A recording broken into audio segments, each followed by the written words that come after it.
হাফেজ হয়ে কোরআন ভুলে গেলে কি করণীয়, বা এখানে ইসলামের বিধান কি, বা কোনো গুনাহ হবে কিনা, এই বিষয়ে ভাই জানতে চেয়েছেন। এটা আমরা আলহামদুলিল্লাহ, একটা চমৎকার প্রশ্ন করেছেন আমার ভাই, যে আসলে হাফেজ হওয়ার পরে অথবা কোরআন মুখস্থ থাকার পরে ভুলে যাওয়ার দুটো কারণ হতে পারে। একটা হলো অবহেলা, তেলাওয়াত না করা, আর একটা হলো জেহেন শক্তির দুর্বলতা, বার্ধক্যজনিত কারণে এটা হয়। তো প্রথমোক্ত কারণ যদি অবহেলা, তেলাওয়াত না করা, তাহলে গুনাহ হবে। আর যেটা বার্ধক্যজনিত কারণে অথবা একটা বয়স বেড়ে গেলে স্মৃতিশক্তি আস্তে আস্তে দুর্বল হয়ে যায়, এটা আল্লাহ তাআলা মাফ করবেন। লা ইউকাল্লিফুল্লাহু নাফসান ইল্লা উসআহা। আসলে কোন হাফেজরাই একেবারে প্রান্তিক বয়স পর্যন্ত কোরআন মাজিদ পরিপূর্ণটা মুখস্থ করে রাখতে পারেন না।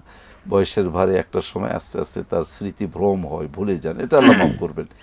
কিন্তু তিনি হাফেজ হয়েছেন, তিলাওয়াতই করেন না, তিনি চর্চা করেন না, আস্তে আস্তে ভুলতেছেন, এর জন্য গুনাহ হবে।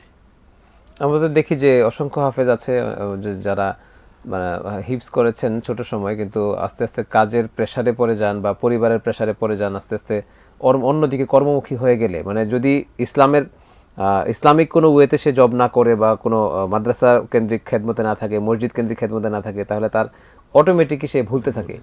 এবং প্রতি বছর সে তারাবি না পড়ালে সে পরের বছরই তার অনেক কিছু ইয়াদ থাকে না, এমনটাও আমরা দেখি।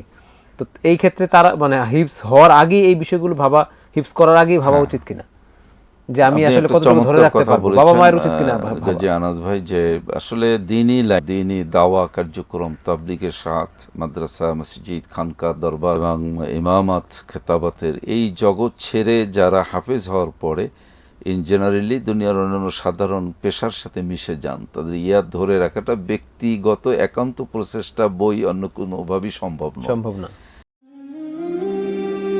হেভেন টিভি, জান্নাতি আহ্বানী প্রতিক্ষণ।